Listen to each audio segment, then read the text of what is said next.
Hi there, my name's Paulie and welcome to this video.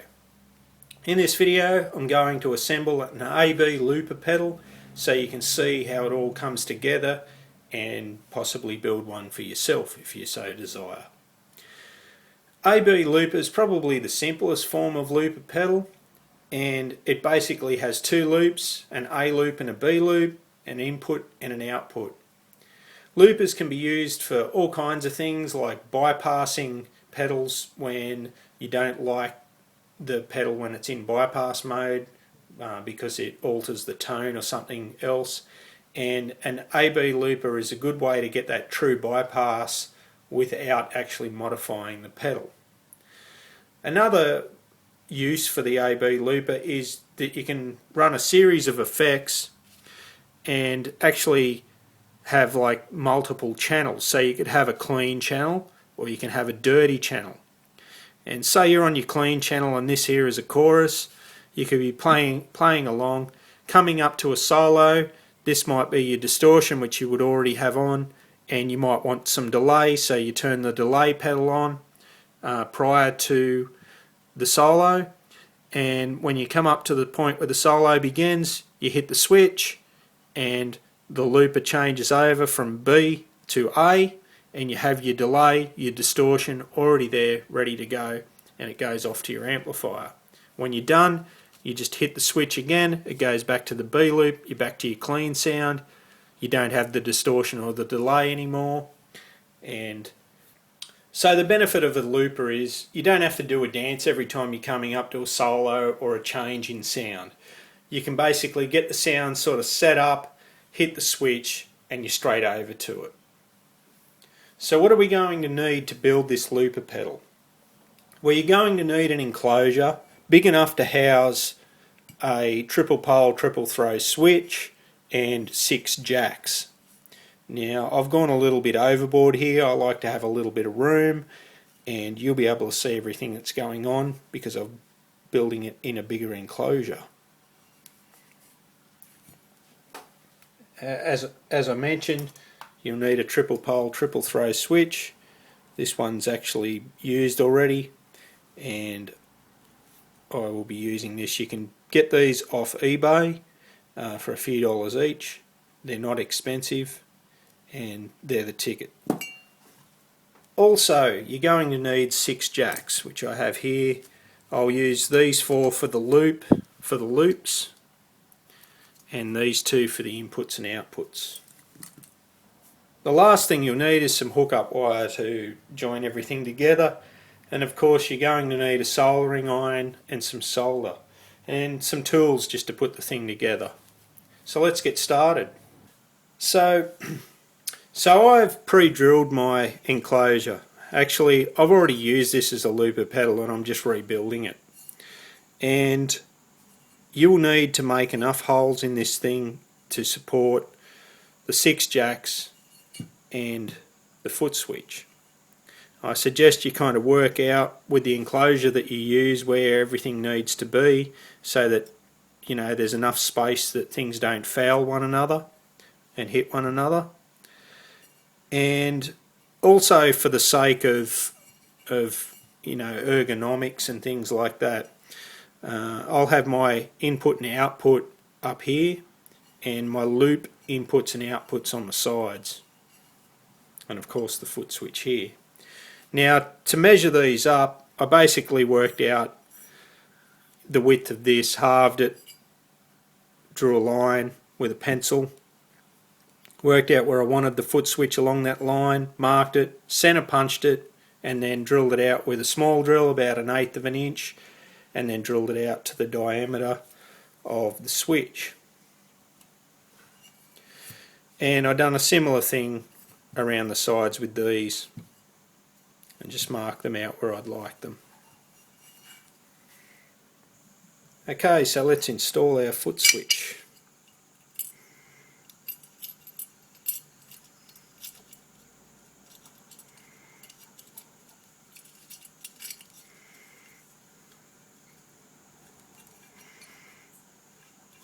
Okay, I'm orientating it this way because our commons run through the middle in this direction, and our selected contacts are here and here on this side, so that it'll either switch up towards the top contacts there or the bottom contacts. Grab yourself an appropriately sized socket and just tighten that up. Okay, that should be all that I need to do there. So next I'll install the looper jacks.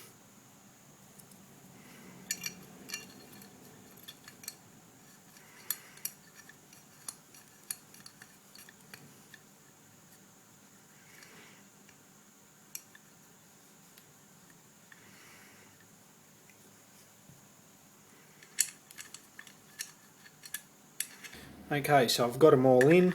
I'll just give them a tighten up.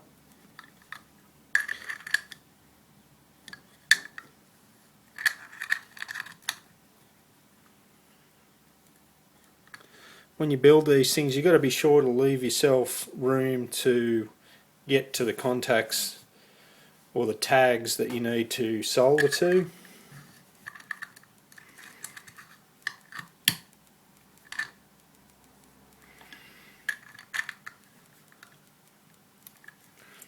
Okay, now with these two guys here, the bottom one I'll need to put the wires onto it first, because it'll be a pain in the neck to do later on. So whenever you're going to do a join, always tin your wires up first, and tin all of the copper areas.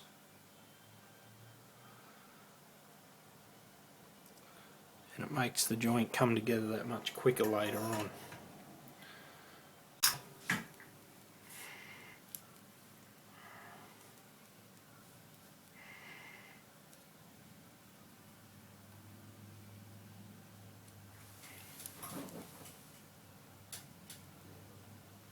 So black is going to be ground, and that would be the door.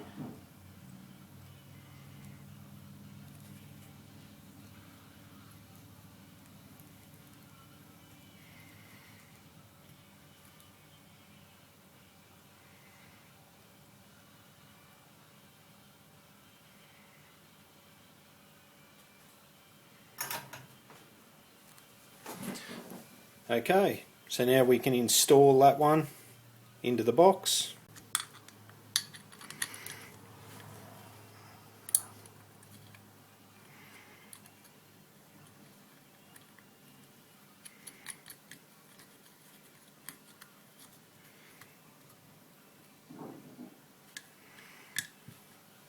Okay, we'll tighten him up. This one happens to be 13mm.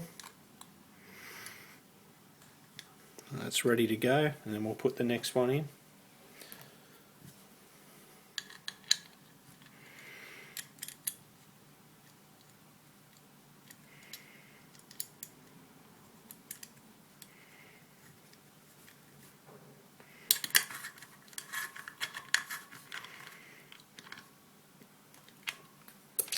And now we're up to the soldering stage. Okay, next we need to start tying all the grounds together, and I've already gone through and tinned up some multi-strand wire. And what we'll do is we'll just feed it through like so.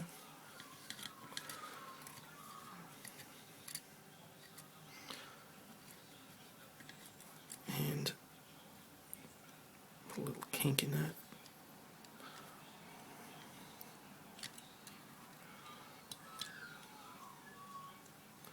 Just tie it to there like that. Go through and solder it.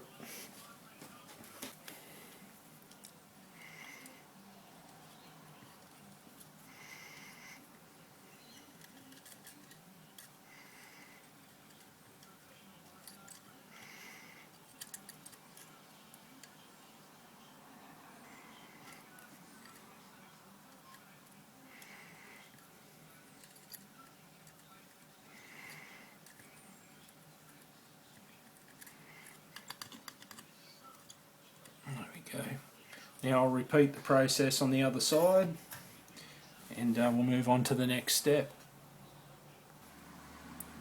Okay, so I've soldered the other side in.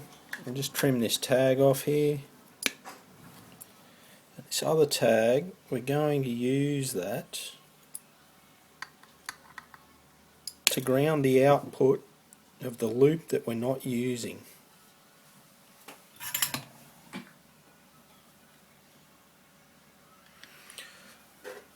So we'll tack it on right there.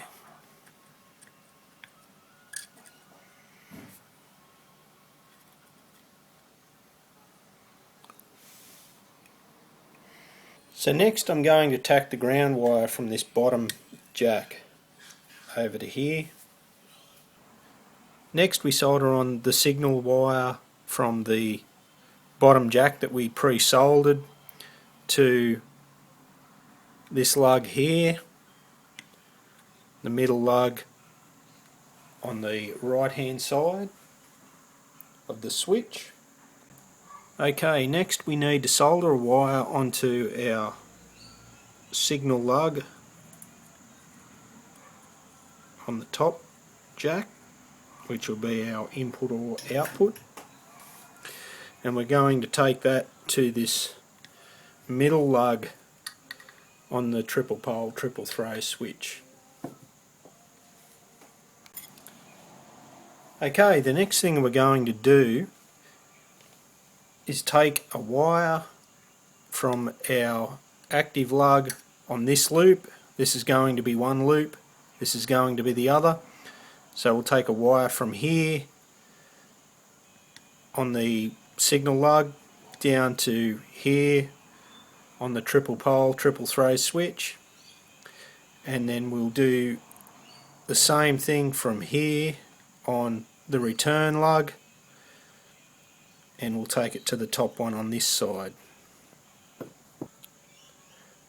So these wires that you're going to connect to the triple pole triple throw switch, strip them back, tin them up and cut them really short so that you don't have to trim anything off at the switch, because those contacts are really small, and if you've got too much wire there, everything will get in the way. So we'll solder this guy on here first.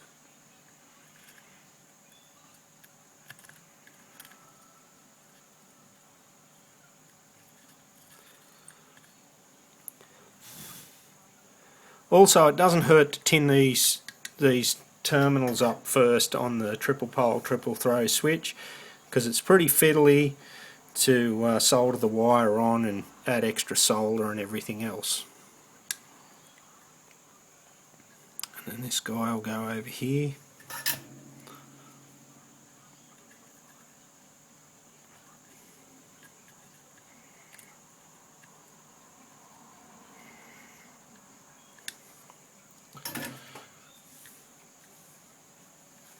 Next we're going to run a wire from here over to this contact here, and from here over to this contact here.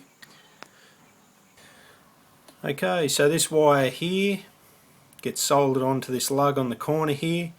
The way you want to think of it is, when the switch gets pressed, this wire here, which goes to the bottom jack, which will be our input jack, it will switch between this jack and this jack.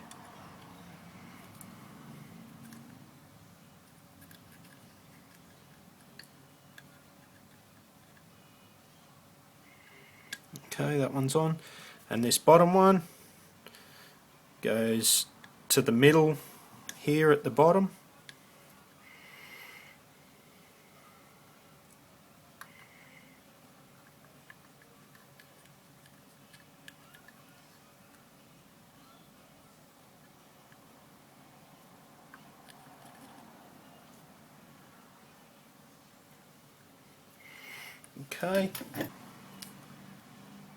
Okay, so in essence this circuit will work now. This pedal will actually do its job. But there's one more thing. I've ran an earth wire down to the middle terminal on the left hand side. Normally in a AB loop switch there will be one spare set of terminals on the switch, and a lot of people will use that to run an LED or two LEDs just to indicate which side they're on. I prefer not to do that because I prefer to ground the loop that's not actually in use. So the reason I do that is I found that it helps alleviate some of the popping that you get with these true bypass switches when they change state. So let's go ahead and do that. So what we need to do is run a wire from the jack on each of the loops that are opposite one another, and run a wire from the hot on each of the jacks down to the terminal that is actually opposing the state that it's normally wired up in to run the signal. So here this jack is on the bottom, and here this jack is actually on the top. So this one will run a wire from here to the top. On this one we'll run a wire from here down to the bottom. So one other thing, we could just jumper a wire from here over to here and from underneath here across to here to get the same effect as what we're doing with these two guys here, but the thing is it gets really fiddly to put two wires on each one of these little tiny terminals, so I've found it easier just to run it from there and there down to the terminal strip on the switch.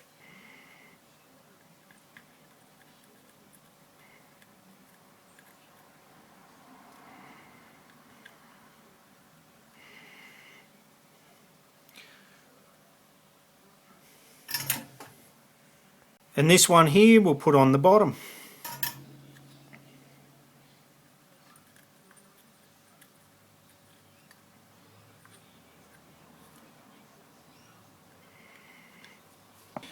So this thing's ready to test now, so we'll see what happens. Okay, so I've got the AB looper wired up with a DS1 on one side and this stereo Arion chorus on the other, and I'll proceed to play some stuff and switch between the two, and you'll be able to hear the change there. And I've thought of a little mod that I could do in the meantime, but this here is the input from the guitar going into here. Then we have the output which goes to the amplifier, and then on this side we've got the input for the DS1 and the output for the DS1, and then here we have the input for the stereo chorus and the output for the stereo chorus. So we'll give it a bit of a work over and see what happens. Okay, we've got the chorus first up.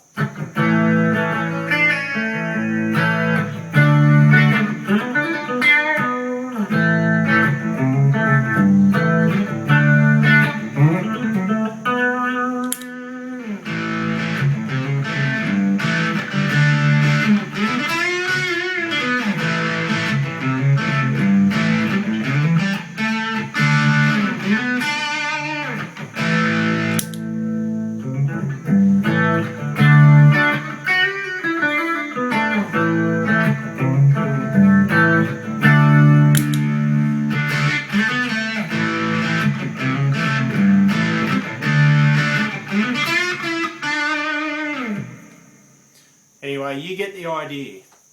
So let's have a look at this little mod that I've thought up. Okay, the little mod I'm talking about will turn this thing into like a single-sided looper without having to have a lead in this side or this side. I'll make it work both ways. In this mode it'll act more like an external true bypass pedal. So what I'm going to do is run a wire from here to here on these two jacks, and the same on this side from here around to here. And what this will do is when there is no lead, no cable in these two jacks, there's actually an internal contactor that links this one and this one together. And it's actually the jack plug that pushes the contactor apart. So if I run a wire between these two, theoretically they're closed and it's equivalent to running a cable. So I won't need to have a cable there, and you'll therefore only need a cable in one side, and it'll act like an external true bypass pedal. So I'll get to it, I'll show you what it looks like when I'm done, and then we'll test her out. Okay, so here's those two wires I was talking about. There's one, there's the other one. So let's see how it sounds, and I'll draw up a schematic after that. Okay, here it is with nothing but the input and output from the guitar and the amplifier.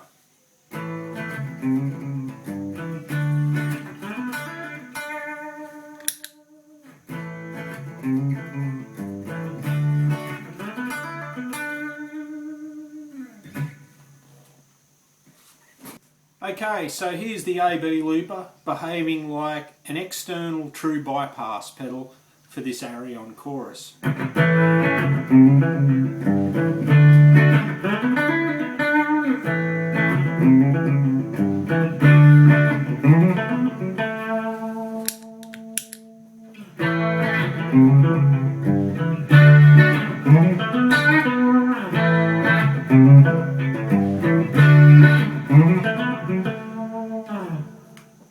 And you get the idea.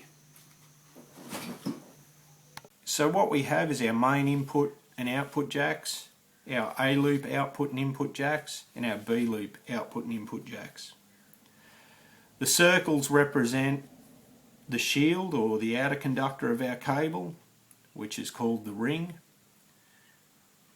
on the plug, and these little lines here represent the inner conductor or the tip. This guy in the middle is our switch, and these guys in the middle here are our common contacts, and they will either switch up to these guys at the top, or if it's in the other state it will switch down to these guys at the bottom. So the first wires we need to connect up will be our input and output, our main input and output. So we'll run a wire down to here and connect it to that common there. Next on the output we'll run a wire from there down to that common there. The output on our B side we will connect across to here, and the input from our B side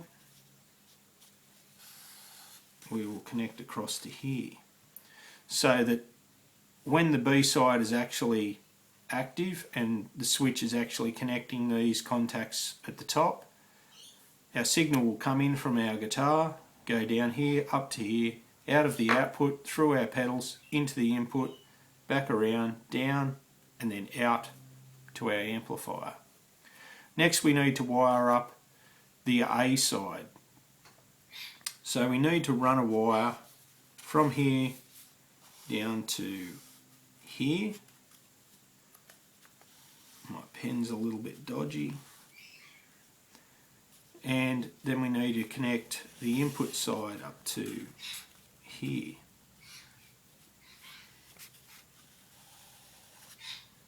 So that when the switch is in this lower state where these are connected, the input will come in, go down across to here, out of the output, through our pedals, back to the input, up to here, and then out of the main output to our amplifier.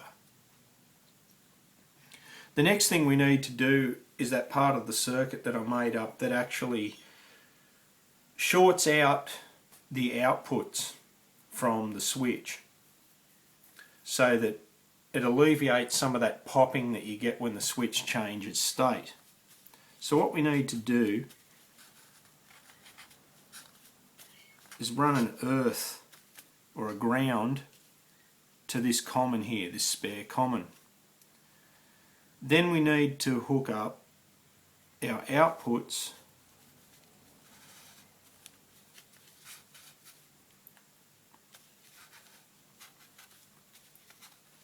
across to these. So you'll notice this output here comes from this terminal down the bottom. You want to connect it to the terminal opposite to it on the top. And then if we go to this output here, we need to do the opposite. It needs to come down to this guy here. So what we can do is run it around. There we go. And connect it to that terminal there, so that it's on the opposite side of the switching. The other thing we need to do is connect all of these rings up, and my pen is now failing.